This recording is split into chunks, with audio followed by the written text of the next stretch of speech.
ఇంకెన్నాళ్ళు రెంటింట్లో ఉంటాం? సొంత ఇంటి కలను నెరవేర్చుకుందాం. Suman TV biggest property expo October 18th, 19th HSCC Novotel Hyderabad. ఇప్పుడే ఫ్రీ ఎంట్రీ కోసం కాల్ చేయండి.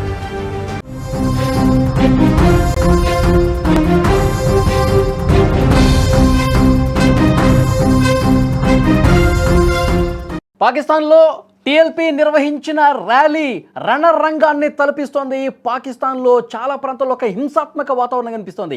ఈ బ్రేకింగ్ న్యూస్ పూర్తిగా చూసే ముందు ఒక బిగ్ అప్డేట్ మీకోసం.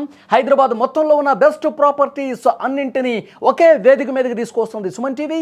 అక్టోబర్ 18, 19వ తేదీన హెచ్ఎస్సిసి నోవోటెల్లో జరిగే సుమన్ టీవీ ప్రాపర్టీ ఎక్స్పోలో best flats, villas, open plots, Deepavali offers and డిస్కౌంట్స్తో అన్నీ కూడా అందుబాటులో ఉన్నాయి. మీరు విజిట్ చేసి ప్రతి గంటకి ఒక గోల్డ్ కాయిన్ గెలుచుకునే ఛాన్స్ కూడా ఉంది. ఫ్యామిలీతో విచ్చేయండి, ఈ డ్రీమ్ ప్రాపర్టీని మీ సొంతం చేసుకోండి. ఇక ఇప్పుడు అసలు బ్రేకింగ్ న్యూస్ చూద్దాం. పాకిస్తాన్లో మరణం మృదంగం అనేది కొనసాగుతోంది. లాహోర్ సిటీ పూర్తిగా రణరంగాన్ని తలపిస్తోంది. ప్రభుత్వ ఆస్తులు పూర్తిగా ఆందోళనకారులు తగలబెడుతున్నటువంటి పరిస్థితి. ఎక్కడికక్కడ ఆర్మీ, పోలీసులు కాల్పులు జరుపుతున్నారు.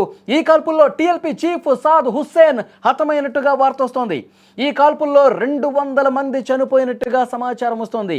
పాకిస్తాన్ తగలబడుతుంది అనటానికి ఇక ఇది నిజంగా ఇదే విధంగా చెప్పాలేమో. ఎక్కడ చూసినా ఒక హింస ప్రేరేపించే విధంగా పరిస్థితులు కనిపిస్తూ ఉన్నాయి. తెహ్రీక్ లబాయిక్ పాకిస్తాన్ ర్యాలీ హింసాత్మకం వైపు పడింది. ఇజ్రాయెల్కు వ్యతిరేకంగా పాలస్తీనాకు మద్దతుగా ఈ ర్యాలీ జరిగింది. ఈ ర్యాలీలో చాలా చోట్ల హింస చోటు చేసుకున్న పరిస్థితి ఉంది. పోలీసులు, ప్రదర్శనకారులకు మధ్య తీవ్రమైనటువంటి ఒక యుద్ధ వాతావరణం నెలకొంది. రాజధాని ఇస్లామాబాద్ వైపు వెళ్లేందుకు యత్నించినటువంటి నిరసనకారుల్ని పాక్ భద్రతా బలగాలు ఎక్కడికక్కడ అడ్డుకున్నాయి. లాహోర్ నగరం ఎంతటి రణరంగాన్ని తలపిస్తుందో ఒక్కసారి మీరు విజువల్స్ చూస్తే పెద్ద ఎత్తున ఆందోళనకారులు రోడ్ల మీదకి వచ్చి నిప్పు పెడతా ఉన్నారు. ఒకవైపు పూర్తిగా తగలబెట్టేస్తూ ఉన్నారు. వాళ్ళకి ఏది దొరికితే అది తగలబెడుతున్న పరిస్థితి. అది వెహికల్సా, లేకపోతే షాపులా, లేకపోతే ఇంకొకట, అందరూ కూడా రోడ్ల మీదకి వచ్చి ఒక హింసను ప్రేరేపించే స్థాయిలో ఈ ర్యాలీ కొనసాగుతుంది. ఎక్కడికక్కడ దీన్ని అడ్డుకోవడానికి పాక్ ఆర్మీ, పోలీసులు వాళ్ళు అడ్డుకునే ప్రయత్నం చేసిన రోడ్ల మీదకి వేలాదిగా ఒక్కసారిగా దూసుకుని రావడంతో కంట్రోల్ చేయడం కూడా రాని పరిస్థితి కనిపిస్తోంది. మరోవైపు కాల్పులు కూడా చేస్తూ ఉన్నారు. పోలీసులు బలగాలు కాల్పుల్లో చాలామంది చనిపోతున్నటువంటి పరిస్థితి కూడా ఉంది. గతంలో ఎప్పుడూ చూడని విధంగా హింస అంతకంతకు పెరుగుతోంది. ప్రస్తుతం లాహోర్ అయితే తగలబడుతున్నటువంటి సిచ్యువేషన్ ఉంది. రోడ్ల మీద ఎవరు కనిపించినా లాఠీలతో వాళ్ళందరినీ కూడా పరుగులు పెట్టిస్తూ ఉన్నారు.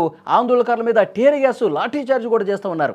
పోలీసుల మీదకి అటువైపు నుంచి కూడా ఆందోళనకారులు రాళ్లు ఇవ్వడంతో చాలామంది పోలీసులకి, బలగాలకి తీవ్ర గాయాలైనటువంటి పరిస్థితి.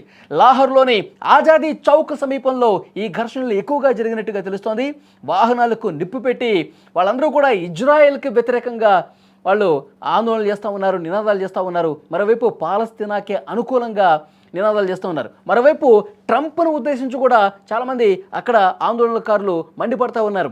ట్రంప్ వల్ల ఇదంతా జరుగుతుంది. అలాంటి ట్రంప్కు పాకిస్తాన్ ఎందుకు మద్దతు పలుకుతోంది? ట్రంప్ వల్లే కదా, మీరు ట్రంప్ చేతుల్లోకి వెళ్ళటం వల్లే, ట్రంప్ సంకనాగటం వల్లే ఈరోజు ఇలాంటి దయనీయ పరిస్థితులు ఉన్నాయి. గాజాలో మన వాళ్ళందరూ కూడా మృత్యువాత పట్టడానికి పరోక్షంగా మీరు కూడా కారణమే అంటూ ట్రంప్ని ఉద్దేశిస్తూ, ట్రంప్ని దూషిస్తూ ఆందోళనకారులు రోడ్ల మీదకి వచ్చారు. టీఎల్పీ చీఫ్ కూడా ఈ ఆందోళనలో జరిగినటువంటి హింసలో ఆయన ప్రాణాలు కోల్పోయినట్టుగా సమాచారం వస్తుంది. ఇంకా పూర్తి స్థాయిలో కొంత అప్డేటెడ్ ఇన్ఫర్మేషన్ రావాల్సి ఉంది.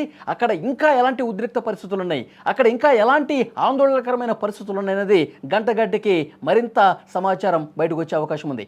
ఎక్కడికక్కడ ఆర్మీ, పోలీసులు వెనక్కి తగ్గట్లేదు. ఆందోళనకారుల మీద వాళ్ళు కాల్పులు జరుపుతూనే ఉన్నారు. టీఎల్పీ చీఫ్ సాద్ హుస్సేన్ మరణించగానే ఈ వార్త ఎప్పుడైతే బయటకు వచ్చిందో ఇంకా ఆందోళనకారులు పెద్ద ఎత్తున రోడ్ల మీదకి వస్తున్నారు, ఆందోళన చేస్తున్నారు. పాకిస్తాన్ పాలకులకు వ్యతిరేకంగా, పాకిస్తాన్లో ఉన్న బలగాలకు వ్యతిరేకంగా వాళ్ళు ఆందోళన చేస్తున్నారు. హింస అంతకంతకు పెరుగుతున్నటువంటి పరిస్థితి. ఇప్పటి వరకు ఉన్నటువంటి ఇన్ఫర్మేషన్ 200 మంది వరకు చనిపోయారంటే ఇది ఏ రకంగా పెద్ద స్థాయిలో హింస జరుగుతుందో ఒక్కసారి ఆ దృశ్యాలు చూస్తే మీకు అర్థమవుతుంది. లాహోర్లో కావచ్చు, కరాచీలో కావచ్చు, రావల్పిండిలో కావచ్చు, ఇలా చాలా ప్రాంతాల్లో ఆందోళనకారులు రోడ్ల మీదకి వచ్చి పాకిస్తాన్కి వ్యతిరేకంగా నినాదాలు చేస్తూ ఉన్నారు. ఇటు ఇజ్రాయెల్కి వ్యతిరేకంగా నినాదాలు చేస్తూ ఉన్నారు. మరోవైపు ట్రంప్కి వ్యతిరేకంగా, పాకిస్తాన్ పాలకులకు వ్యతిరేకంగా పెద్ద స్థాయిలో ఆందోళనలు చేస్తున్నారు. తీవ్ర హింస నెలకొన్న పరిస్థితుంది.